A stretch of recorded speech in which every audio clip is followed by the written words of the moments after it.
Okay, good afternoon. My name is Tuomas Forsberg, and I'd like to welcome you all here present in Think Corner as well as online to this event on academic freedom of research. So this theme is much discussed and debated, but never too much. There's always new topical dimensions into it, new generations, new speakers who can add to the theme, and it's a theme that we never should forget when we are academics. We noticed together with Finnish Academy of Science and Letters, together which we have organized this event, that many things that we have in common is just one, is the idea of freedom of research that we both want to support and foster. So we thought that this is a topic that if we organize something together would be a joint common theme. And without further ado, I would like to thank the Finnish Academy of Science and Letters for cooperation, and we are the Helsinki Collegium for Advanced Studies, the other organizing party. So thank you for those who have had their hands in the mud when putting this event together. And now I would like to introduce just our moderator, who will then introduce the panelist. He is Dr. Andrew Grant, who is our present core fellow, and his background is in anthropology studies, especially in Macedonia, and his present project at the Collegium is about the project form. So it's a project about the project. But that is perhaps enough, so I will give the floor to Andrew. Thank you.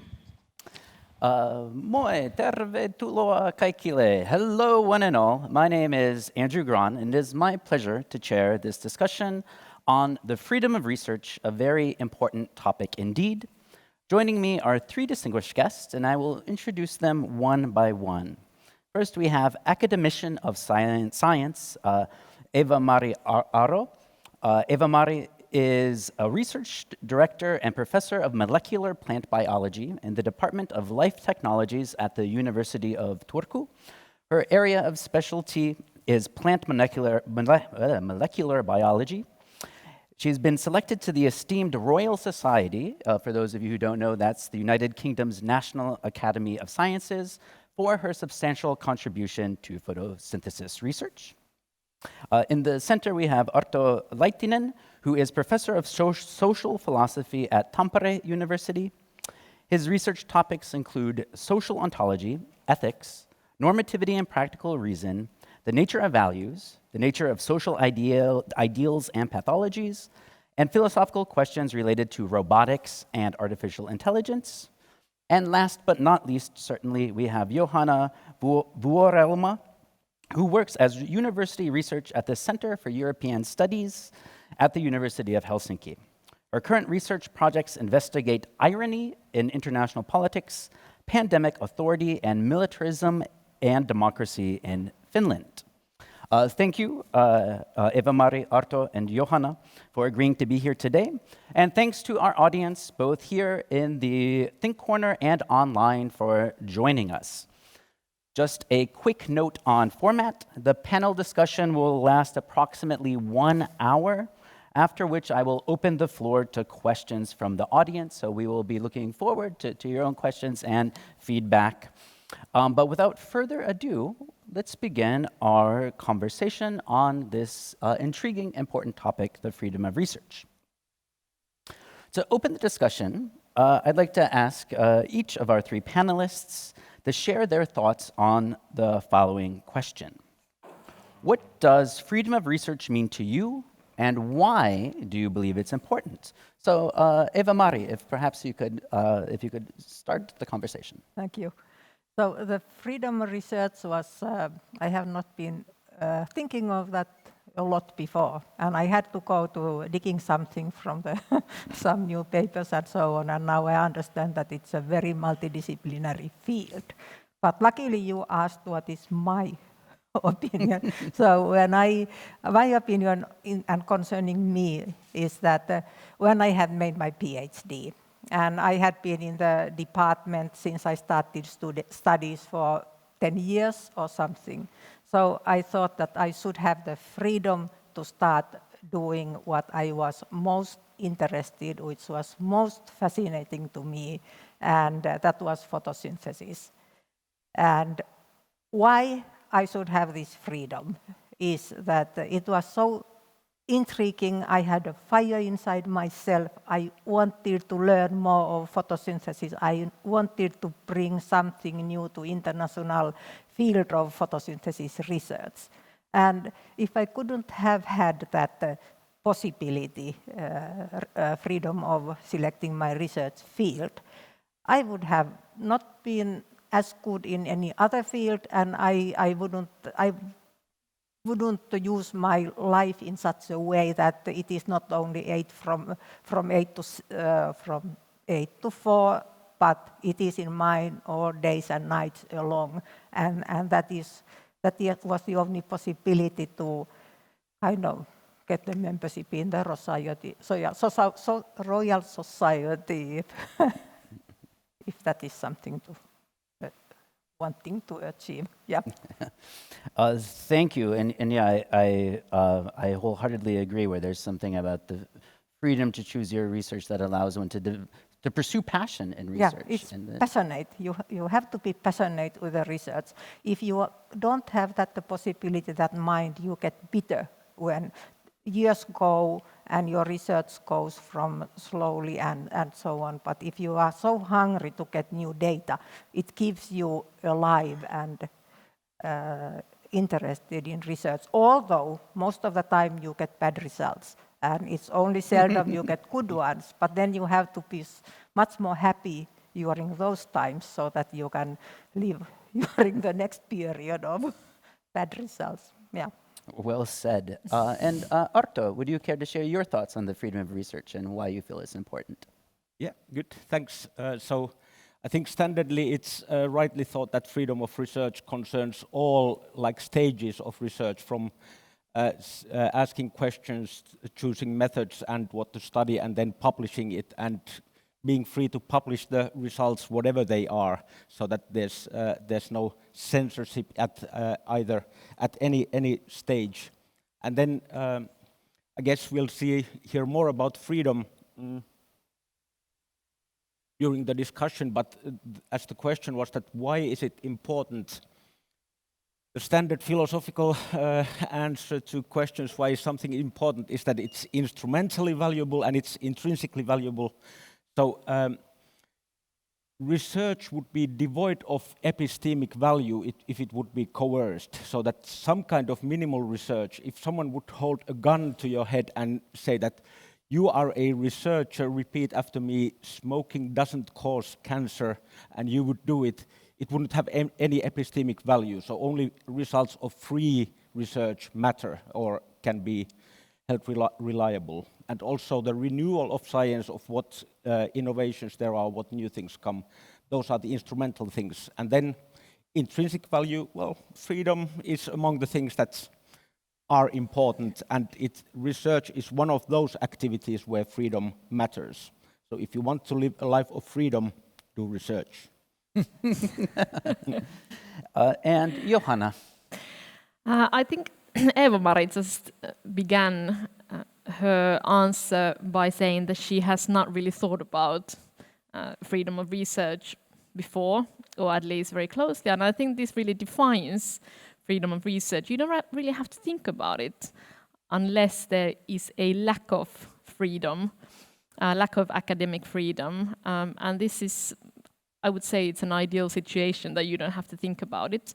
The way I approach academic freedom is that I see that it entails both positive and negative freedom. So academic freedom is about having freedom from constraints, from barriers to producing knowledge, but it's also freedom to be able to conduct research. And the second type is something that is quite difficult to somehow to discuss, because we have limited resources. We can't have everything can't be funded So there is a limit to how much positive freedom we can have to have enough resources, to have adequate research infrastructure, to have access to data and so on. I mean, all these are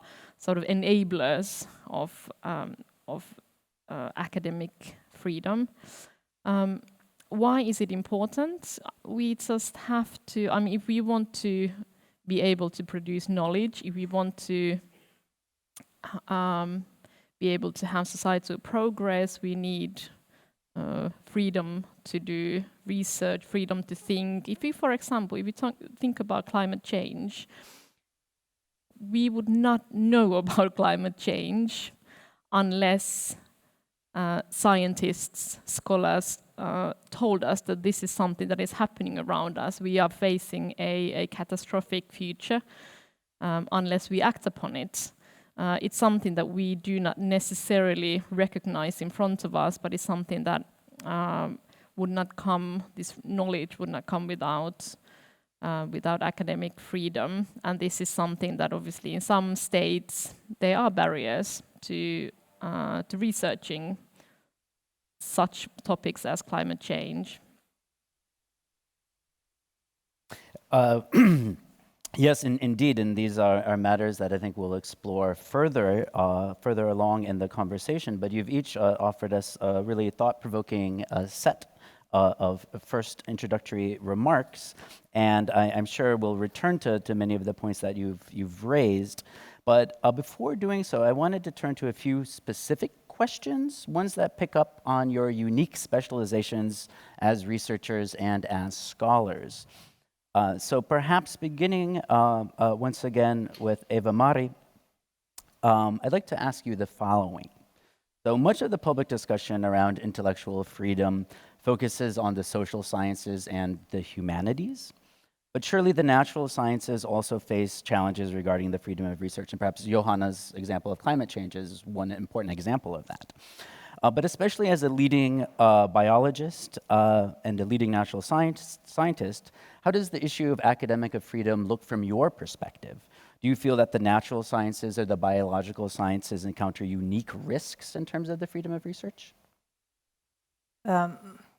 Because our research is very much dependent on equipment, infrastructure, and we can't do it by ourselves, we need a group. If we want to be the internationally recognized, seriously taken group of researchers, we must have close to 20 people doing research. So we come to the question of money, how to fund your research. And therefore, you have to kind of be so enthusiastic what you are doing, you have to believe it, you have to think you can bring something good understanding there, and it's important for, not first place important for society, but important to get more knowledge, which later on can be used then for applied research and so on. But it's not easy. It's getting all the time more and more difficult because fundamental or basic research is not funded so well anymore. And this is a big problem for many researchers who are more in this basic research. And anyway, it's so important because first we need to have knowledge on basic phenomena, for example, in photosynthesis and those, that we can be able later on to make use of that and know that we can make modeling of all regulation mechanisms and so on, and then put it to the pipeline to industrial technologies. And this is not easy nowadays. And I'm looking at the younger generation, which have been very good researchers, but now money does not come for that. It goes for directly some innovation, and that has made very difficult. So you have to be prepared of fighting a lot to get money for your research. And maybe it was in 90s, I was at the point when I decided what to do, because everything should be innovation and bring money to the society. And my brains did not function in that way. At least at that time, after 20, 30 years, I learned a little bit to go in that direction. But at that time, I couldn't. So I decided, okay, I quit. I'm not going to be here, so I go somewhere else. I earn my money, or even I living, or even I go to study something else. But then something could happen again, and I have always got money from the Academy of Finland. So I have been so lucky that and of course also from abroad, so that it's happened to be a very lucky career also in terms of funding. But I see all the time that it's getting more and more difficult, and that is the biggest thing to do, to have the research, freedom of research in these fields, because of how to fund your research group. So just to follow up, it sounds to me part of what you're suggesting is that there's been a shift in how research funding is structured. Yeah. And maybe increasingly funds are earmarked for specific priorities, Yeah. or there's an emphasis on creating new knowledge that has specific it goes applications. in waves. Yeah, so it depends on governments and depends on political decisions, how they appreciate different fields. But of course, I hope that we would have a certain part always to fundamental basic research, because it is the seed for innovations after 20 years, for example. There will be a drop then if we don't pay attention anymore on this freedom of research. Of course, I mean that also the research what you are doing, it must be meaningful. And it must be something which brings new knowledge to important fields and unknown fields. For example, to us, how photosynthetic reactions function.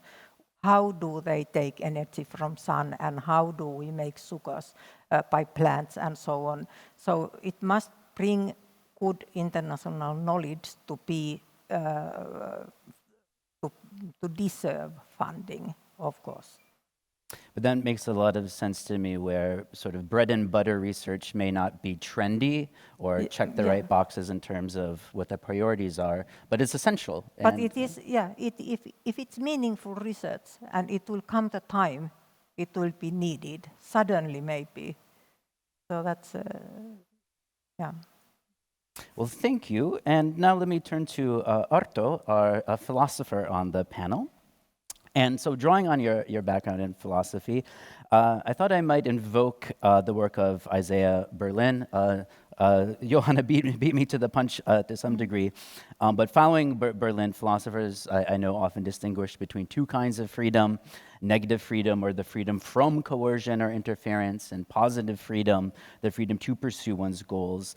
And so I was curious whether, in your view, can these contrasting conceptions of freedom help us to better understand the freedom of research and what is necessary to achieve it? Or perhaps you see other ways of understanding and conceptualizing freedom, the freedom at the core of the freedom of research? Yeah, good, thanks. So I think there are blatant violations of freedom of research where you don't have to have very sophisticated notion of freedom at your hand, that you can kind of recognize unfreedoms independently of any sophisticated concept of freedom.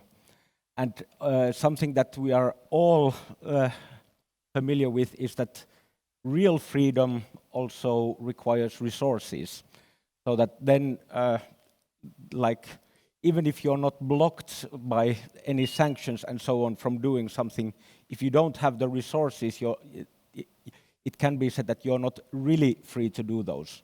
And these two, the kind of authoritarian blockages of freedom of research and then lack of resources, I think we can recognize those without going deep into the distinction between negative and positive freedom.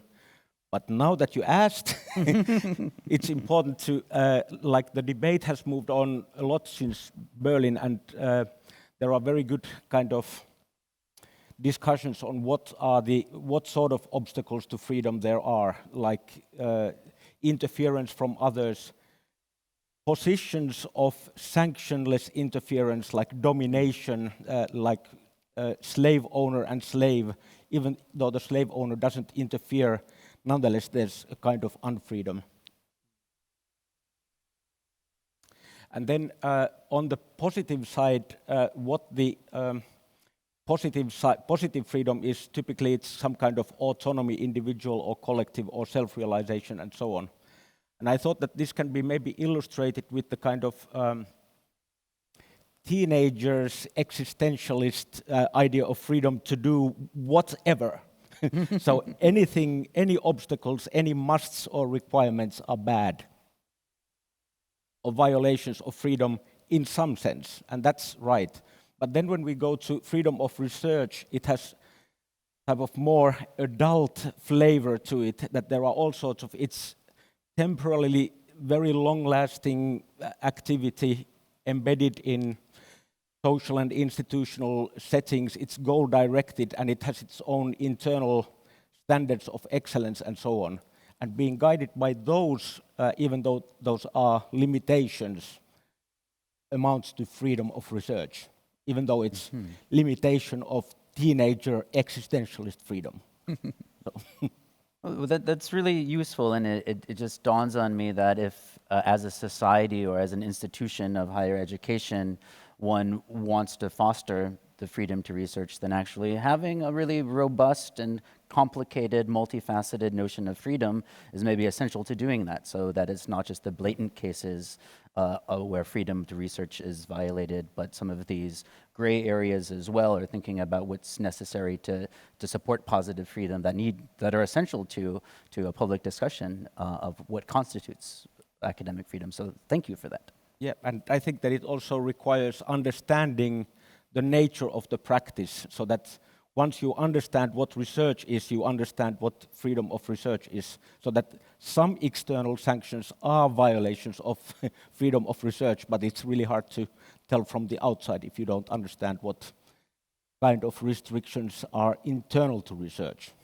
Right. But Yeah, that's freedom of research has also responsibilities. Yeah, indeed. Lot. Indeed. And now turning to Johanna, our political scientist, I'd like to discuss one project that you have been working on, Sinulla on vihapostia, or in English, You Have Hate Mail. And as I understand it, the project examines the various challenges of being a public-facing researcher in the digital age.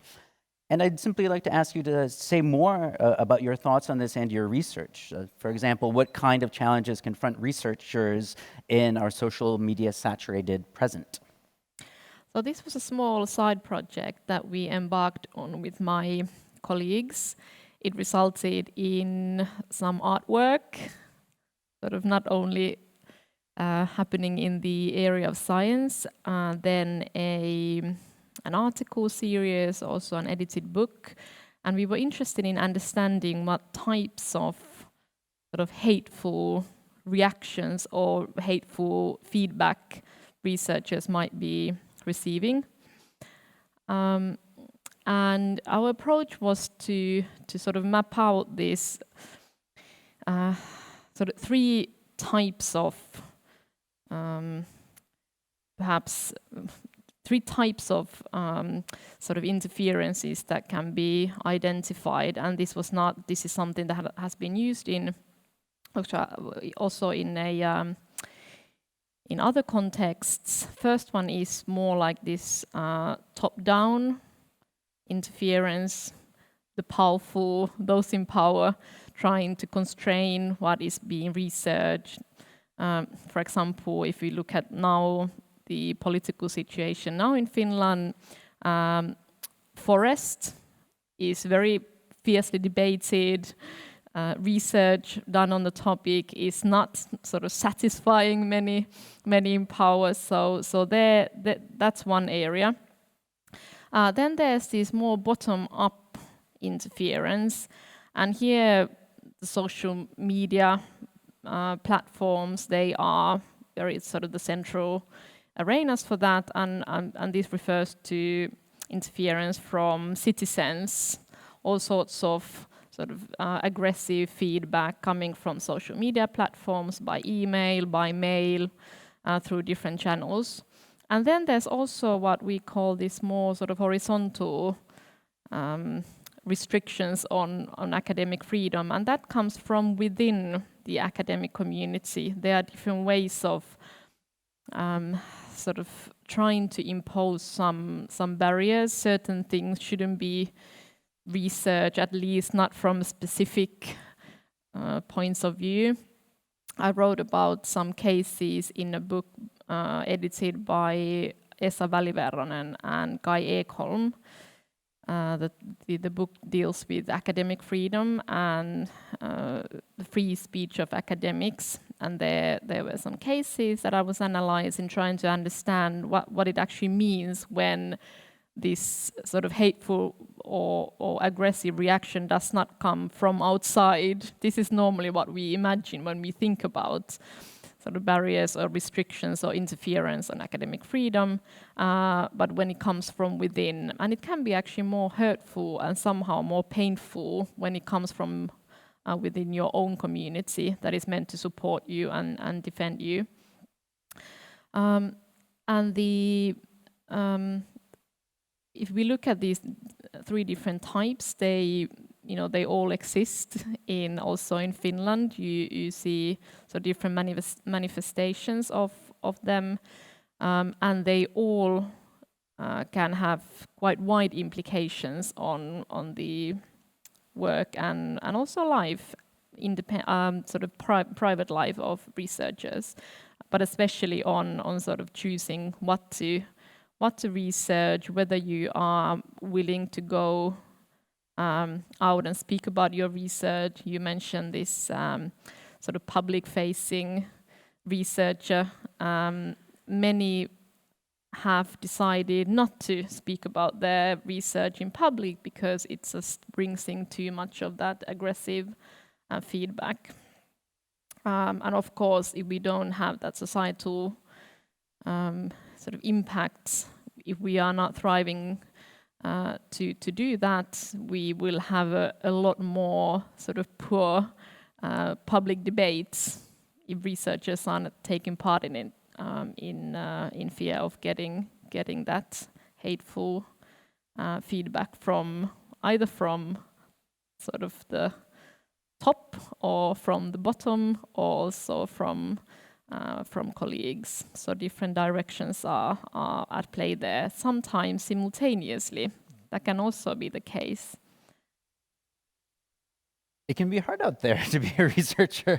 Sorry? It can be hard out there to be a researcher, absolutely. as you just laid out. And three different levels of challenge. certain topics are very sort of they are where you can almost anticipate. I mentioned forests, gender, equality, immigration, Russia. There are certain areas that you can already sort of see that if you go out and say something about research in those areas, there will be a backlash, or there will be some reactions. And alongside some of these new challenges, or maybe problems that have been exacerbated by social media, have you seen any new strategies to support researchers who are maybe made vulnerable by taking risky public positions? Do you feel that there's been efforts, either grassroots or within institutions, to help support researchers who are taking a strong public stance? Universities have taken steps to really counter this phenomena and are supporting researchers much more than, say, 10 years ago. Also, other research institutions are really recognizing that we have to have a strategy. We have to have some sort of plan what we will do if a researcher is facing really aggressive commentary. But then you can also see, this is the institutional level, but then researchers are themselves sort of choosing different strategies. One case that is in our book is a researcher who decided to start replying to those who are sending hate mail and asking, like, why do you want to? Why do you want my children to be raped, or why do you want me to be killed? Like, what is it? Where does this come from? And she actually had really, I mean, she was saying that she began to understand where is it coming from. Most of those who she discussed with, I mean, they was sort of messaging.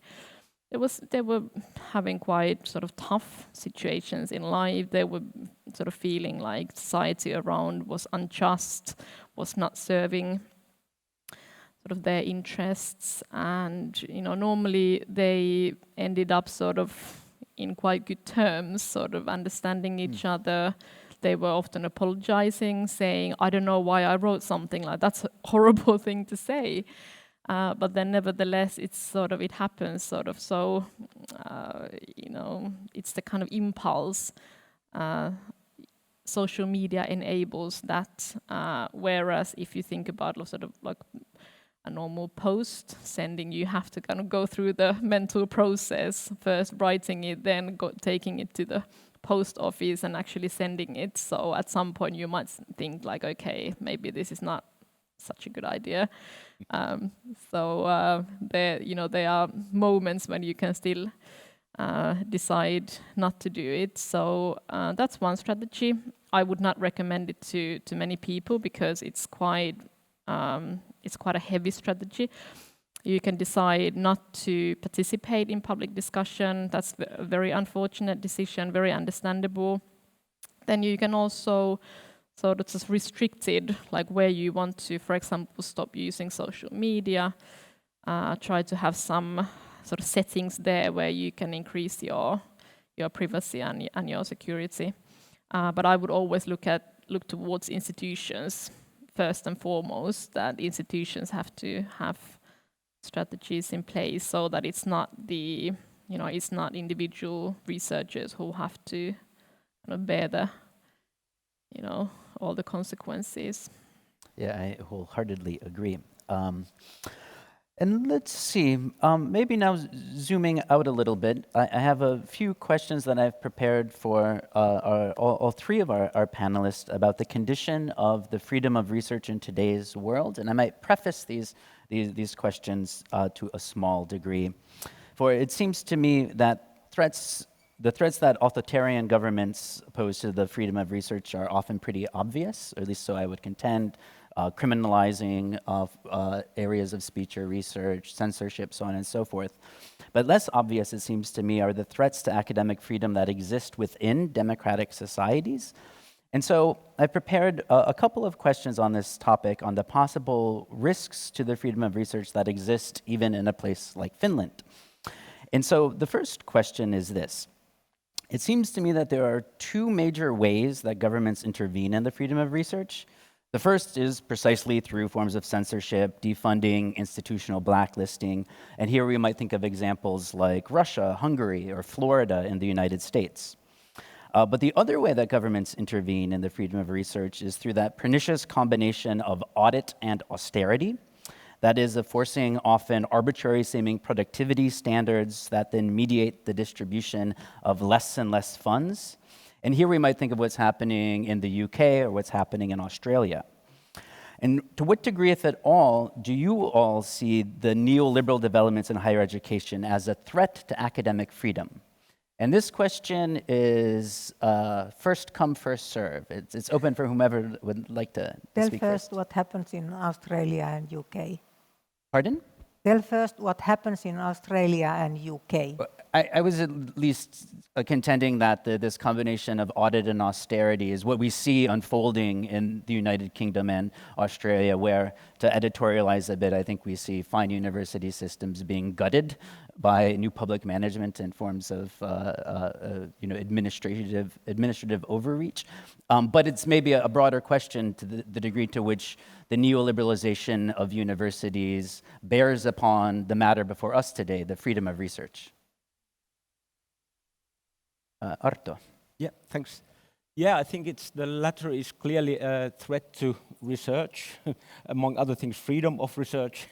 And I think that this idea of understanding the, how would I put it, inner necessities so that of research, that what you need to do in order to make good quality research, like understanding what sort of temporal dimension or spatial dimension you need, rooms and labs and so on.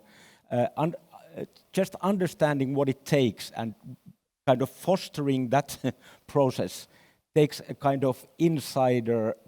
The best academic leaders in that respect would be people who understand what it takes to, receive the goals that research is there to do. And in that sense, like at collective level, I think that then there are these external pressures to the kind of autonomy of science or autonomy of research or freedom of research at the collective level. So I think that those are clearly like bad ideas to kind of create these artificial obstacles to research, and we have like past experience of better practices, so why not stick to them? So that would be my answer, that yes, it's a clear threat to freedom of research. Yeah, and when these new rules and regulations are coming and they are organized, they are never asked about from researchers what do we think would be the best way to organize. They are always arranged up there, and they know everything, boards and rectors and administration. And then there is such a mess coming up to researchers and doing all the time filling papers and doing things. And actually they have admitted that the way why they are doing it is that it's so easy for them to pick up all the knowledge and put it to different government is asking something, so it's easy for them to pick. But we have to do all those things in our departments, and our researchers, they are so fed up with these things. And I'm happy I'm not there so long anymore, because it's getting worse and worse all the time. How come it can be so much worse? Audit culture does produce a lot of bureaucracy. Yeah, bureaucracy Just over filling out forms, bureaucracy. it's true. And people are there, they are coming all the time more and more. But then they are not, because they don't know the subject level, what we are doing in our research. But they know something, they have to ask everything from us, because they have the knowledge, and they do not even take any people from university departments, but they take just people who are from law and somewhere, but not from those units which have to make these reports all the time. And it means that they don't know what does it mean. They bring everything to our researchers, and they have to explain what it is, and in practice they have to do all these things. And I have not been doing this very much, but enough. But now, because I have been academy professor for 15 years during these years, but I look at our people, and it's awful to look at that. And you can complain as much as you want, and they promise to change. In the end, nothing changes, but there is more bureaucracy coming down for researchers to do it. And I don't know how long it can continue. Are you of same opinion? I completely agree, and this I mean it's a way of controlling all the time, researchers. Yeah. I would like to bring in another sort of perspective to this, and this is the sort of undercurrent that can be recognized here in Finland, is this idea that we need to get better value for our money that is being directed to research. You can, for example, you can see this in ways in which the Academy of Finland projects are sort of repeatedly politicized by, this is sort of it's an ideological sort of you can say process going on, including some politicians, including MPs, citizens, and they are saying that, oh, why are we spending money on this project? Because, I mean, it sounds completely useless. Like, why would we study something to do with Africa? It doesn't really how does it, how is it valuable for us in Finland? Or why would we study something to do with immigration? I mean, this is waste of money. Or why should we study something to do with gender? I mean, this is something that we shouldn't spend taxpayers' money on. You can see this sort of happening. There have been several instances in the last couple of years. And this is sort of, I think it reflects a mentality where you can have sort of overall trust in science. You think, okay, science is good, we need to have researchers. But there are certain sort of fields that are perhaps not scientific enough, and we shouldn't spend money on those. We shouldn't direct money in that direction. There are certain topics that are perhaps are considered political, and this is creating an atmosphere where many have said to me that they are sort of starting to feel quite anxious about even Academy of Finland publishing. There's a title, and then there's the short description of the project, and so there are sort of people going through them one by one, and then picking up some and posting them on social media and ridiculing. Oh, like again, something completely useless is being researched, and look how much money is being spent on this.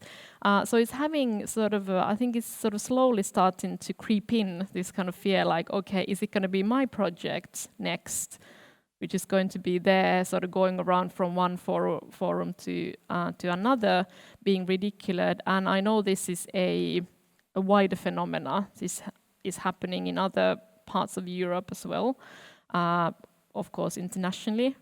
And it's I mean, we are talking about this sort of, I mean, there's the kind of neoliberal reform world in one side, but then there are this other kind of movement going on in societies where research is being politicized in new ways. It's not a new phenomena, but these manifestations are new, enabled by social media, by these forums where you can just post something with your own description of what this entails.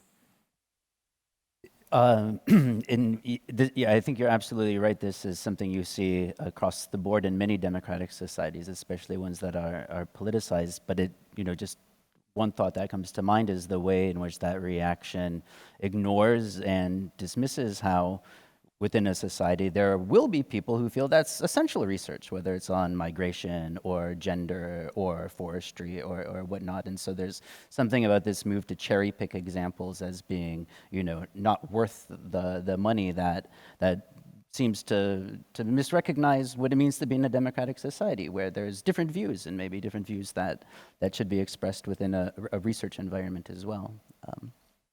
Can I add one thing? I think those kinds of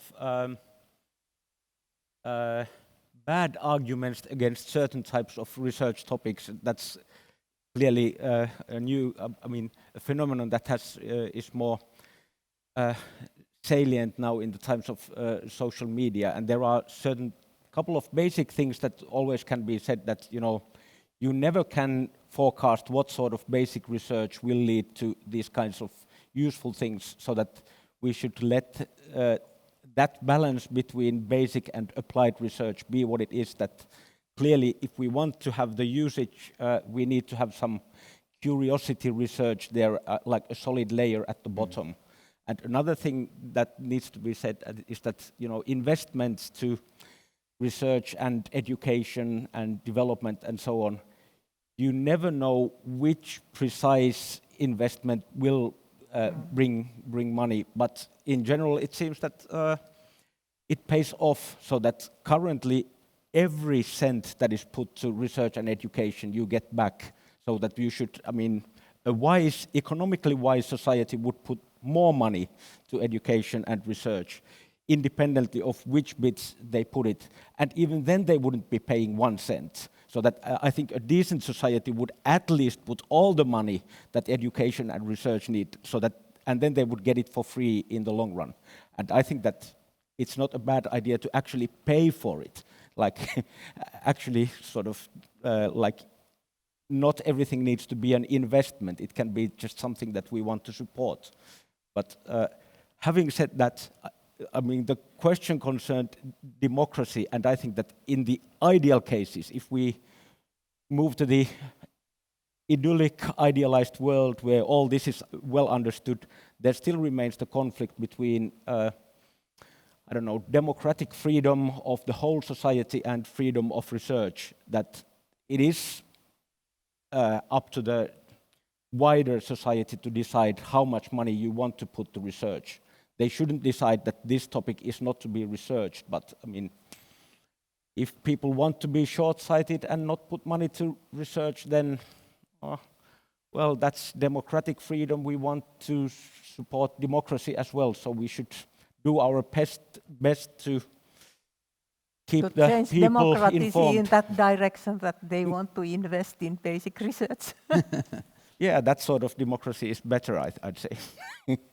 I mean, which does invest in basic research. Well, but things are difficult, though. So switching gears just a tiny bit, I also wanted to think about to whom the freedom of research is extended. That is, it's, you know, as established scholars with secure employment are in a relatively safe position to exercise their freedom of research. But I'm curious what you all feel might possibly be done to better support junior scholars, scholars from historically marginalized backgrounds, and scholars who study precarious employment. What can be done to enhance their freedom of research?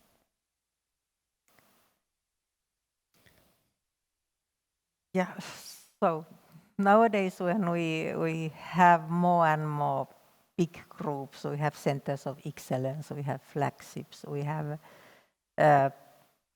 so many young researchers have also complained because somehow they grow up in this big research community, and there is not so easy to, during the lifetime of this one big research period, to kind of come up and be kind of the first leading researcher in certain part of it, and so on. So I have heard that they, but there should be an inbuilt system. I know Academy of Finland have tried to put at, and ours was last CEO Center of Excellence was such that we had 8 coming to independent researchers which were included in this Center of Excellence, and they got this independence during this time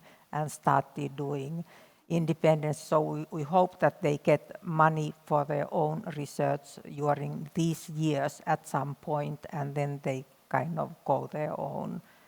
And this is, it must be organized. So the leaders of such centers should not be too, let's say, too young and too ambitious to get the reputation for themselves, but a little bit more senior and allowing this kind of development of careers for younger people at the same time. So, but if you are, I think that we also have to see that the person must be ready to do science, to be mature and promising, so that it's not, it can't be too early. So it needs some,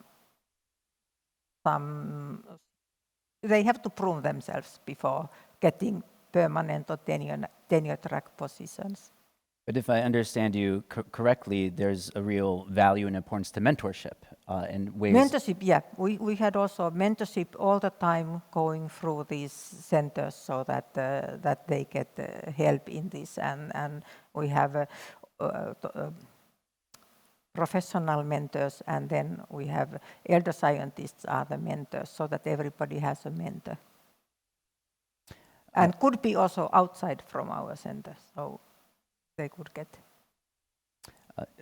Johanna, Arto, would you like to chime in? Yes, I mean, I think the recognition, sort of recognizing that we are in different positions, and there are hierarchies, that some of them might be more hidden than others, and sort of actively sort of facilitating like those sort of firstly, I mean, opportunities, possibilities, infrastructure, resources to those who are in a more vulnerable position, but also recognizing that if a researcher goes out, for example, to speak about his or her research in public, the reaction might be different depending on who the researcher is.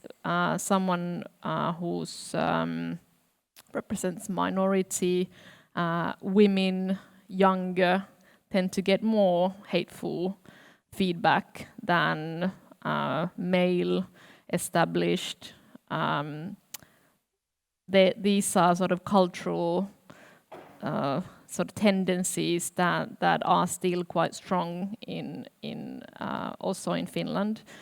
And I mean, what you said about the importance of mentoring, this is something that I've been sort of a bit perhaps worried about, that I think in Finland we don't have a very strong tradition or system for academic mentoring in many fields, and I think we should really actively start sort of building that. Many have said to me, younger scholars, that I have no idea what should I do. I mean, no one has ever sort of given me any advice, or if there's been some advice, it's been very sort of contradicting. Do this. No, actually do that, and the rules change all the time. For example, when it comes to publishing, now it's, you know, one can advocate, okay, you need to do this type of publishing, and perhaps 5 years later it's a different game. So I would like to see more of that sort of culture of mentoring rooted in Finland. But this obviously depends on where you work. You said that, you know, there are very good practices in place, so clearly there are differences in that. Yeah, we have but it was built in. We have a Nordic Center of Excellence. We built it in there, and we have it in here in Finland 2 times, and it was there. We have more female scientists there, so it couldn't be encouraging only females, but it was very often encouraging the males, young guys also to feel good. So there were a lot of things there. Let me try to be as concise as I can.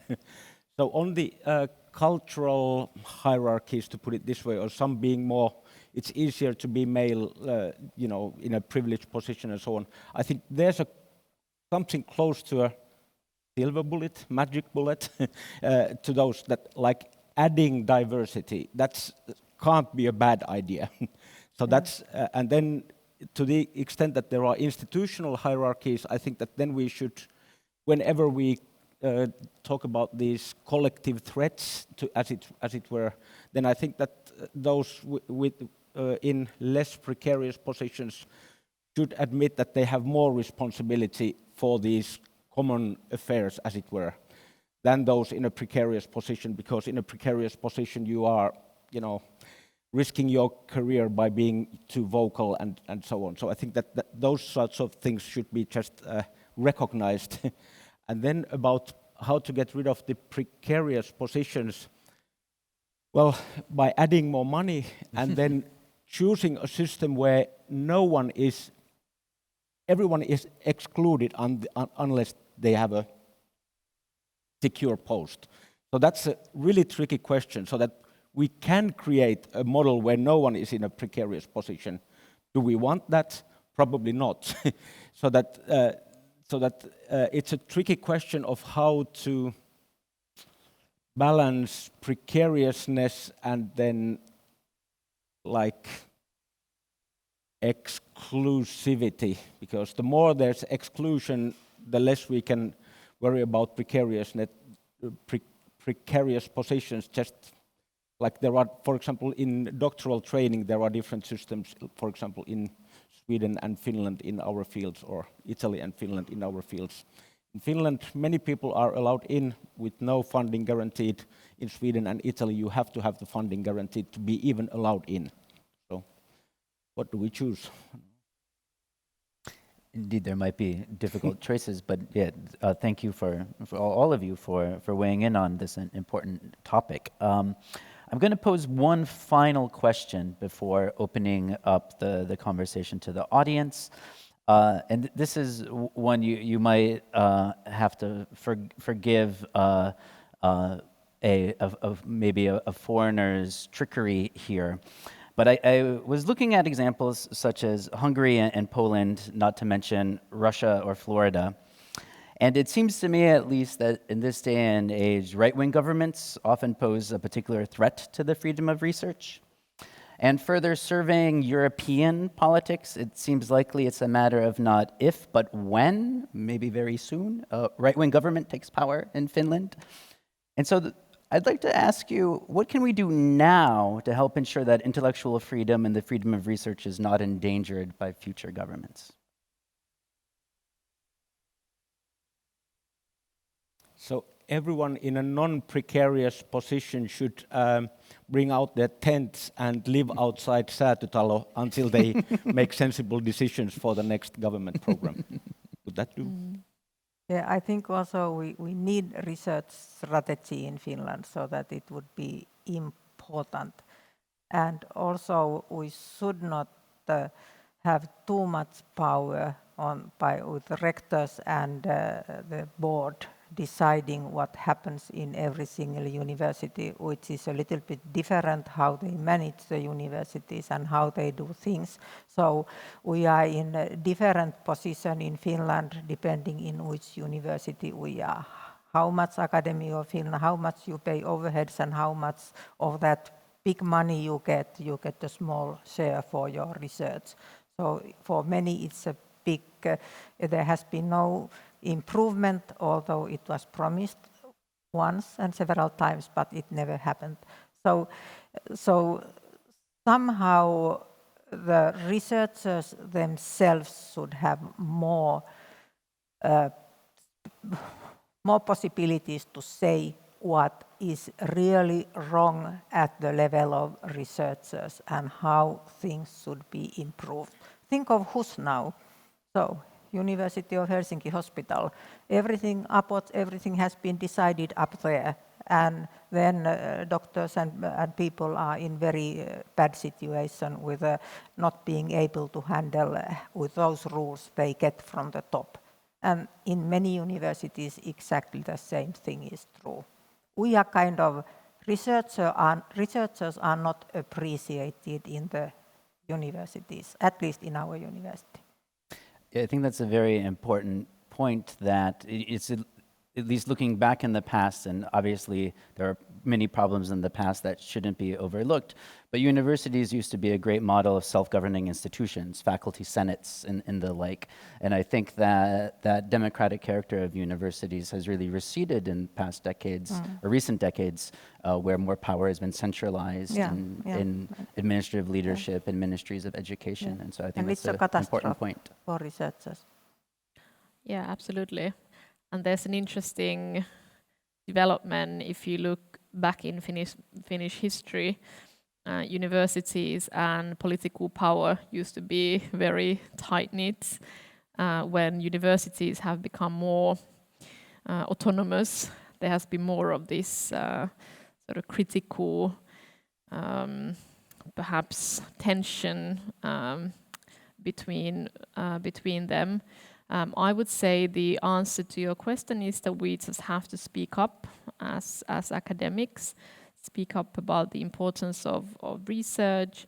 Of course, those who are in a more secure position should speak louder and show that why research is such a vital thing for a country like Finland.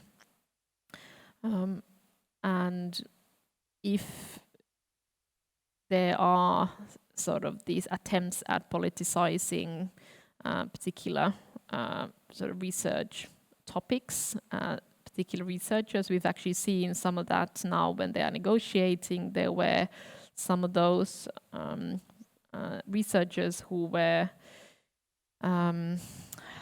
participating in the negotiations. They were sort of brought up as too political, oh, they shouldn't come here to speak. We can select another researcher to replace the sort of the unfit one. So we've seen this already in negotiations.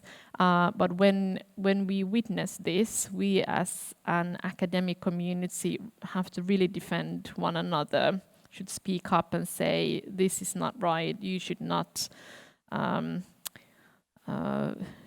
sort of speak or sort of aggressively address some members of the academic community and try to influence sort of knowledge production in that way. I try to obviously silence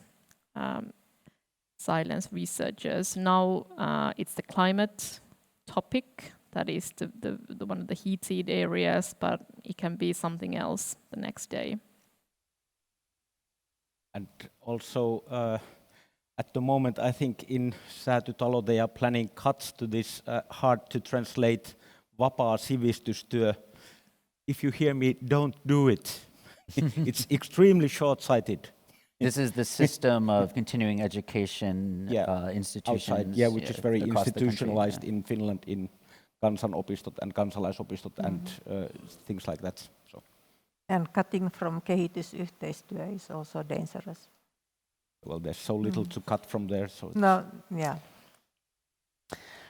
Well, now I'd like to invite any questions from our audience, both here in Think Corner and also any listeners who might have joined us online. We will have a moderator of the chat, so we can receive questions from those watching at home or elsewhere.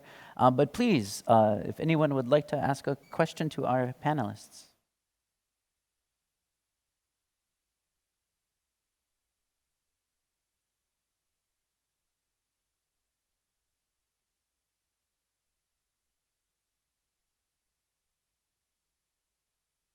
My name is Arto Mustajoki. Actually, I used to be president of this Finnish Academy of Science and Letters some years ago. Thank you very much for this very interesting and important discussion. And you raised a lot of important topics, and especially you mentioned this very crucial time we are living now in Finland, because we are going to have a new government and we will maybe have some problems in financing universities and research. But I would like to raise one more point of view, and it comes from the research community itself. Because sometimes when we are choosing our topics and methods in doing research, we have to take into account also trends and fashionable things within our own research field. And this may also restrict our freedom of research, because we try to be as we try to do things which are now fashionable, and this is also important from the point of view when we are trying to publish our works. So that I don't know whether this is a problem, but I think it is.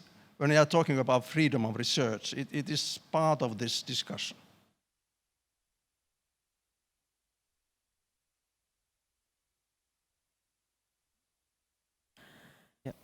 So, yeah, okay. Eva-Mari. Yeah. that is that we always have to take these new methods and development. For example, in my life, it was systems biology and synthetic biology and, molecular biology first, and all these came. And they somehow followed each other's, went always deeper and deeper and deeper. And it was, but they also made it multidisciplinary. You started understanding more. It was difficult to kind of get knowledge of these and be able to use them.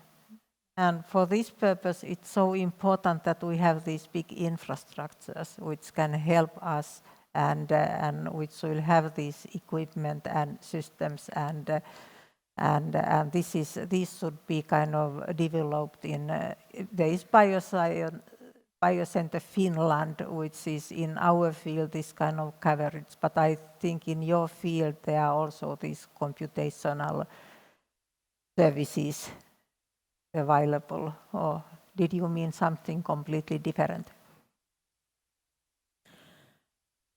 I think this is a very important topic. I've been actually thinking about this many times when sort of encountering one of these trends. I think we all recognize them.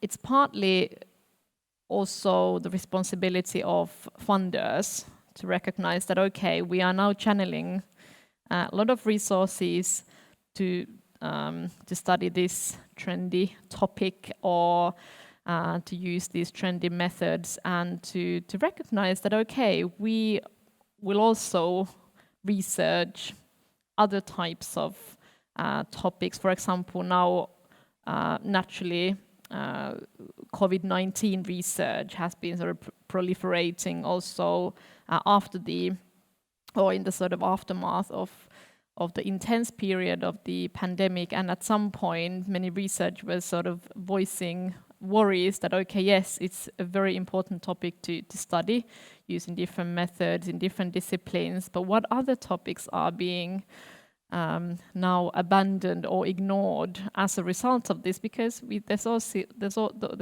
limited amount of resources that can be sort of channeled to study different topics.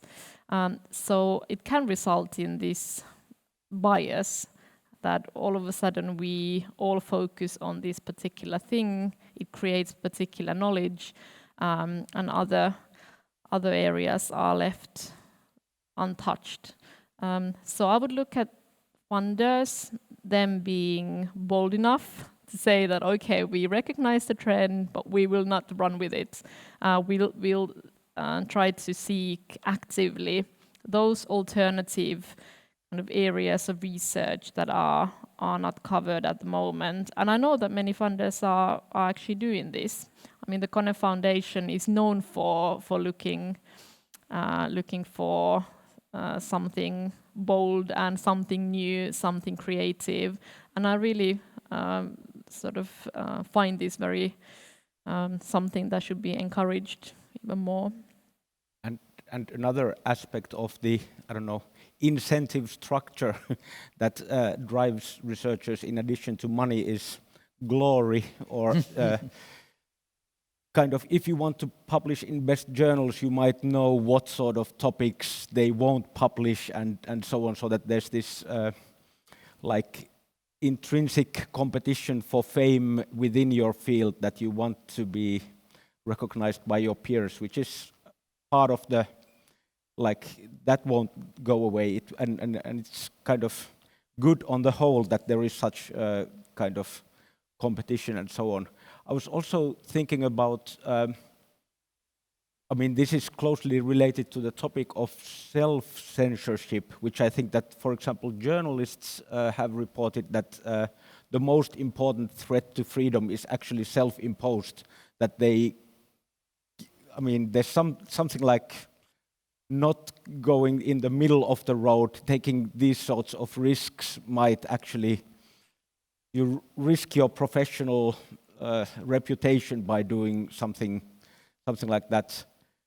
I think that there's something to journalism which might be because it's so closely related to publicity. I think that it's bigger threat in journalism than in research. That I think that research as an activity might be more, I don't know, liberal in terms of taking risks. But but certainly such self-censorship must exist. That people kind of think that's like, you know, a German philosopher professor colleague says that, you know, first you get your professorship and then you start studying Marx.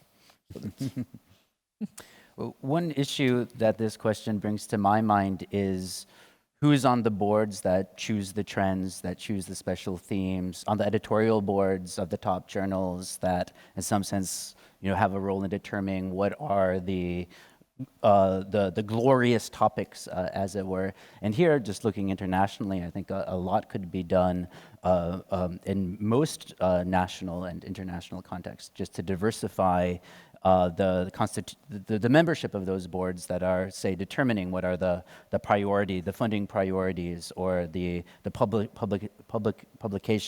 priorities, so on and so forth. So in my mind, it's interrelated to some of the questions and issues that we raised before about diversity, decentralizing decision-making, so on and so forth.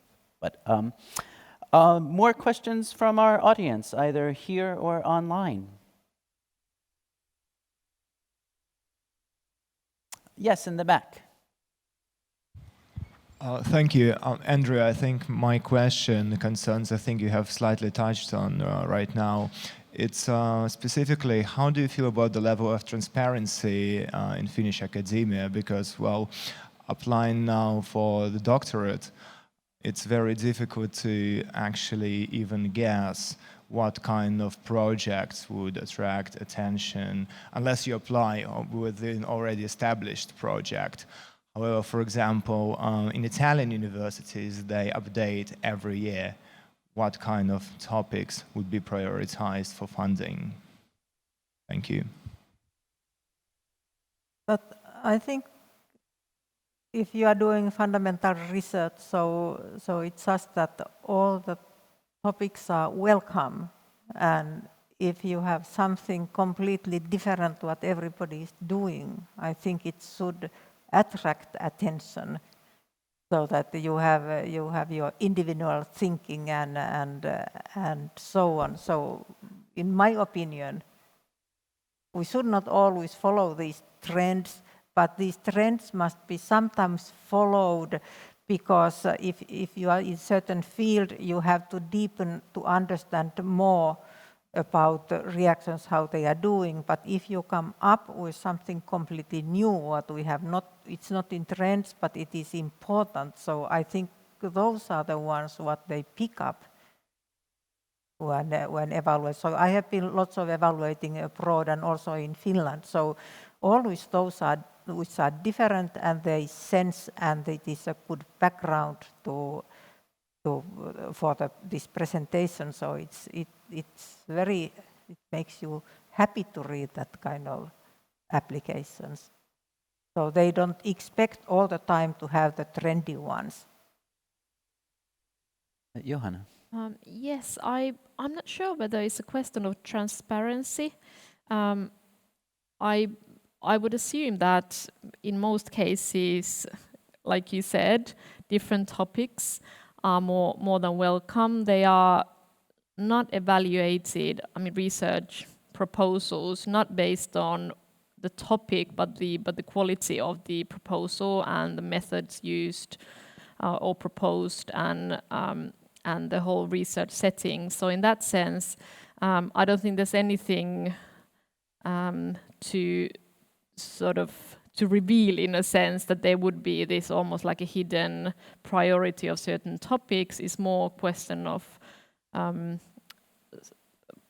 the research proposal itself. And I would say that at least in political science and the neighboring disciplines, I think the more sort of diverse the topic, the better. Is something, I don't think there's any sort of yearly priorities, or the way you describe the Italian system sounds to me quite bureaucratic almost. I don't know who would decide what are the priorities in terms of topics. So it's a different way to structure academic life in Finland. There's a lot more autonomy at place.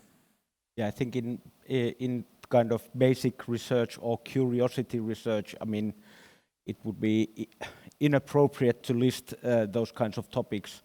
Then in Finland we have this strategic research council which kind of decides on those topics, and I'm quite, I mean, not too big slice of research funding should be like that, but I'm quite happy with the way it has gone in Finland in terms that researchers have been heard, you know, in planning the topics, and they certainly have been relevant topics. So it's good that those topics are being researched. So I think that there's, like, for a slice of all the research funding, it's good to have also those like topics that we are in dire needs of getting more research understanding on. So it's both, and it's good. And beyond transparency on, say, focal topics and things like this, in my mind, at least across the board, disciplines and programs could be much better about demystifying some of the expectations and genre conventions that are part of being a successful researcher. So what does a research proposal look like if you're applying to graduate school? Do you have an example? What are the expectations of the statement of purpose you write? Similarly, how do you publish a first article? What kind of response should you suggest? How do you prepare for a job interview? There's a lot of ways in which some of these like crucial ways in which academics engage with others, with peers, but often at steps, you know, applying to graduate school, publishing, job hunting, where it's just assumed you already know. But those assumptions usually privilege individuals who come from, who've, you know, benefited from very specialized mentorship that can't be assumed that everyone has. Just demystifying some of those processes, I think, is immensely important. In my own discipline of cultural anthropology, in recent years, there's been a large effort to do that. So just publishing columns in some of our journals about, you know, how to go through the peer review process, and I see it as just being a really important step being taken to democratize academia at a fundamental level. Further questions, Mark? I just want to ask the panel if any of you thought it was desirable, and if so, to make research more accessible to the taxpayer. And the people who are always named as footing the bill, supposedly, and if that might be some sort of counter to the politicization of so many areas of research that we're currently experiencing. Counter to the politicization of so much research, like gender-based studies, decolonization, so on and so forth. I can just quickly start by saying that the idea of open access publishing is at least to some extent grounded in that idea that, okay, taxpayers are paying for this research, they should also have access to that. And there are various problems, I think, in the publishing sort of processes that we are used to. Sort of taxpayers, if they want to access those publications, have to first pay for the research to be conducted and then pay to access it. So that's an argument beyond sort of serving the academic community with open access publishing. However, at the same time, I have to say, and perhaps admit, that I have developed some skepticism, perhaps as a result partly of the COVID experience, when there was a phenomena of sort of people reading pieces of research and sort of thinking that they were able to interpret what is being said, and then through completely sort of wrong conclusions from it and use it for political purposes. So if you ask about whether it's an answer to this politicization problem, it can actually also enhance that. It can be, I mean, research can be used as a tool of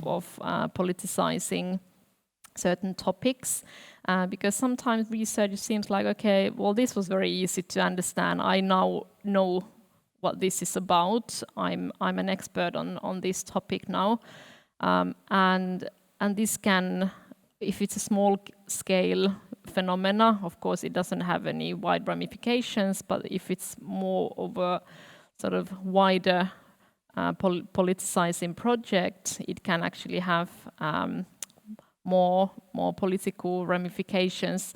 This is not an argument against open access publishing, but it's something that I think we as researchers, we should sort of bring up, saying that, okay, part of our expertise is also interpreting, understanding research. And this is the whole idea of sort of popularizing research. There's a reason for that. It's not that anyone can just read a piece of research and without any sort of understanding of the traditions, interpretations that are required. So there is this tricky thing about kind of using research for sort of for political purposes, and it can be very sort of harmful for those researchers who actually have produced that research that is being turned around completely in a public debate.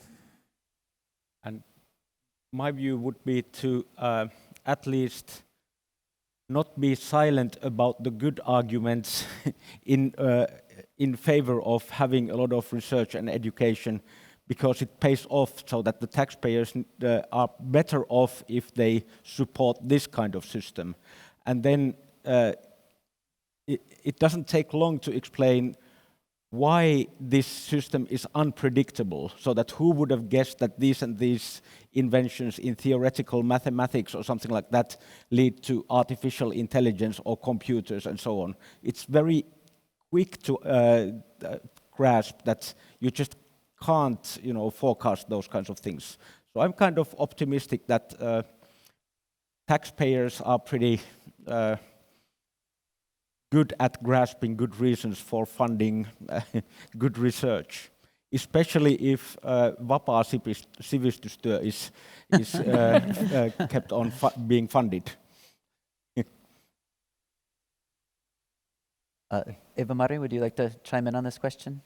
No, I think I have nothing to add. Okay. And let's see, I saw at least one more question from the audience. Chris? Thank you. I'd just like to ask the panel, what mechanisms, sort of institutional mechanisms, exist to protect freedom of research? And should there be such mechanisms? And let me explain what I mean. I mean, in law, we have laws that protect freedom of assembly, freedom of speech, and so on. And yet, we've mooted the idea, and Arto, you're very optimistic that political leaders will see the wisdom of open-ended blue skies research, but there are many countries, and I've worked in 2 of them at least, where higher education research has become not quite politicized, but more economized. And you mentioned the narrative about value for money and return on investment. I used to work in New Zealand. Those 2 phrases became the leitmotif of higher education policy reform, introduced in such a way that the universities were going to be the drivers of the knowledge economy. They were going to reboot New Zealand and put it on new footing, and therefore all research became suborned to that priority, the economic incentive. And there are other priorities as well about biculturalism and so forth. And many researchers would say, but hang on, this is interference of an unprecedented nature. But it's the opposite to what you're saying, Arto, that this is sort of politicians saying, well, We know best. We represent the interests of the taxpayer. Universities are pretty privileged, elitist places. It's time they were taken down a peg or two and made to serve economy and society. So my question, what protections are there, and should there be some? And just a final point and question. You said that true research, proper research, should be autonomous. And yet, I think it's probably true today to say that most research, define it as we will, is not being carried out in universities. It's been done for government commissioned work, for ministries, for think tanks, and commercial companies. They all got their own research and development companies.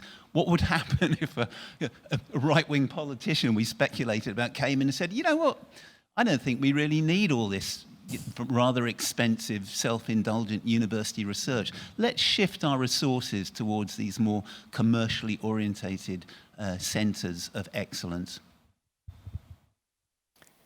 Good. I was going to say that what legal protections there are for freedom of research. There can be very strong ones, like within universities. So, like embedded in the role of professor is freedom of research. So it's part of the role description. What protects us from like people who don't, who are wrong about what is good for economic reasons? Nothing. I mean, so that then just people have to not vote those who don't understand what pays off. So that's, I mean, there are things that shouldn't be, and people should have the right to vote those. So we shouldn't have protection against stupidity, as it were. So we just have to do our best. But there is too much research has gone outside from universities, kind of where there is no basic fundamental research done, but it's just research made for economy, and it is promised that if we put this much and this much there, then the economy will come better and better. But it is not the research which then would be the funding for long-term improvement in the economy and to be used in new innovations. So it is all this.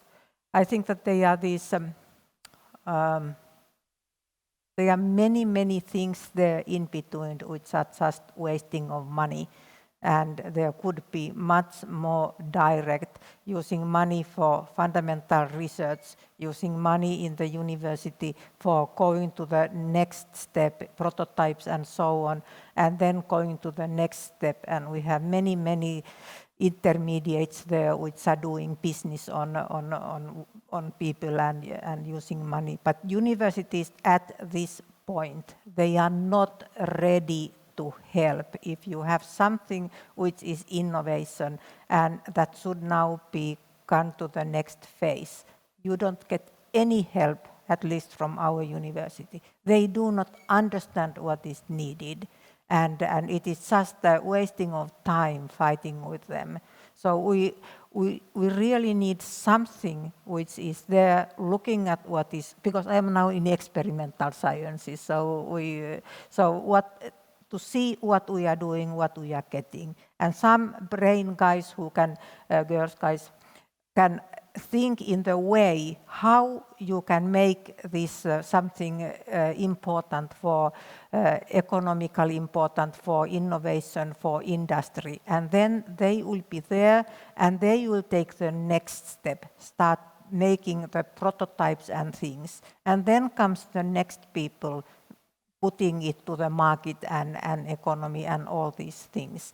So fundamental researchers, we don't have the capability. So that's just simply in that way.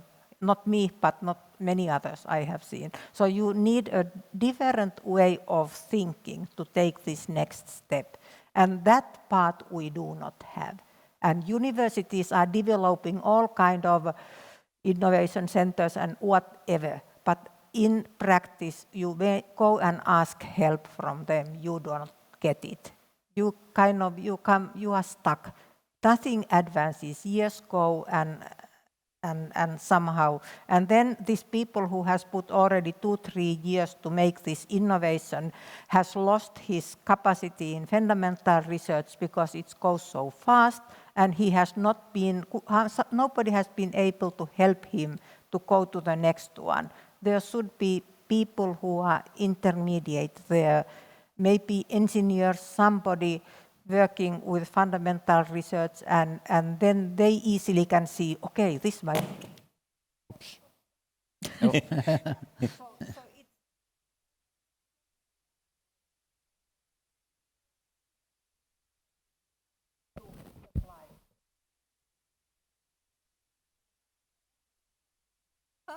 Okay, I have been suggesting that we would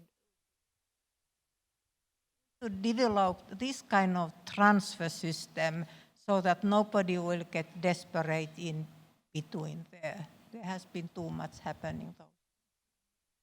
Thank you. Johanna? Well, just shortly, we can of course have mechanisms that are